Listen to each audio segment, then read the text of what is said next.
Le Conseil des ministres s'est réuni en session ordinaire le mercredi 7 mai 2025 dans sa salle de délibération au palais de Koulouba sous la présidence du général d'armée Assimi Goïta, président de la transition, chef de l'État. Après examen des points inscrits à l'ordre du jour, le Conseil a adopté des projets de texte et entendu des communications. Au chapitre des mesures législatives réglementaires sur le rapport du ministre de l'administration territoriale et de la décentralisation, le Conseil des ministres a adopté un projet de décret portant suspension des activités des partis politiques. Dans le cadre de la mise en œuvre des recommandations issues des concertations des forces vives de la nation et des Maliens établis à l'extérieur, tenues à Bamako le 28 et 29 avril 2025, le gouvernement a adopté en Conseil des ministres le 30 avril 2025 un projet de loi portant abrogation de la loi numéro 05-047 du 18 août 2005 portant charte des partis politiques. Depuis l'annonce de cette mesure, il est constaté la multiplication d'actions tendancieuses de la part de certains responsables politiques visant à saboter les actions du gouvernement et à porter atteinte à l'ordre public.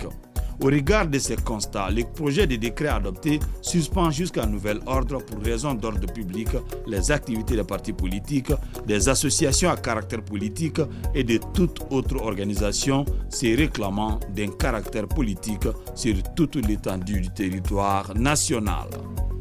Toujours dans le cadre des mesures législatives réglementaires, partons au département des mines.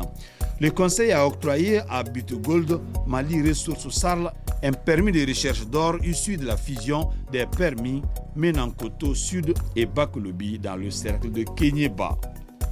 Sur proposition du ministre de l'Urbanisme, deux décrets ont été adoptés pour approuver des schémas directeurs de l'urbanisme des villes de Bougouni et Djoila afin d'encadrer leur développement en long terme. Les schémas directeurs d'urbanisme sont extrêmement importants en ce sens que c'est des outils qui sont élaborés avec la participation des acteurs du développement urbain, c'est-à-dire que les autorités administratives, politiques, les légitimités traditionnelles et religieuses, les services techniques, tout le monde se retrouve lors d'un séminaire de 15 jours à peu près pour faire le diagnostic d'abord de la ville, pour dire, bon, dans notre ville, voilà la situation aujourd'hui qu'on a.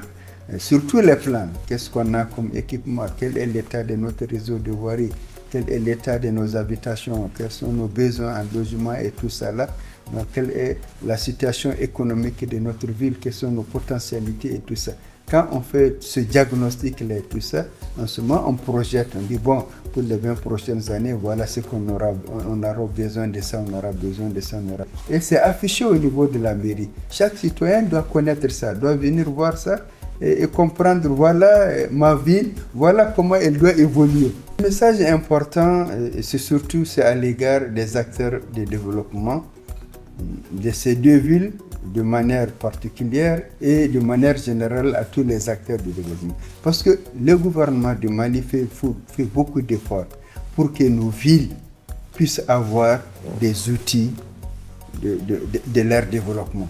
Voilà. L'important, c'est de respecter. Il faut se mettre d'accord pour dire que voilà comment doit être notre ville. Ici, on a prévu pour ça. Il ne faut pas que demain, on vienne changer, faire autre chose. Dans ces documents de planification, les gens définissent quels sont les collecteurs naturels, leur aménagement, leur servitude, tout ça c'est défini. Si on respecte ça, on n'aura pas de problème. Au chapitre de communication, diplomatie, le ministre des Affaires étrangères et de la coopération internationale a rendu compte de sa participation à la session exceptionnelle du Forum de Crans-Montana à Casablanca. Il y a représenté la Confédération des États du Sahel et a reçu la médaille d'or de la Fondation Crans-Montana. Parlons sport, le ministre de la Jeunesse a informé le Conseil des ministres de la tenue du 4e Grand Prix hippique du président de la transition à Ségou et du Salon international du dromadaire à Bamako sous le thème « Les dromadaires, moteurs de résilience dans le Sahel ». Le ministre des Maliens établi à l'extérieur a annoncé la relecture en cours de la politique nationale de migration.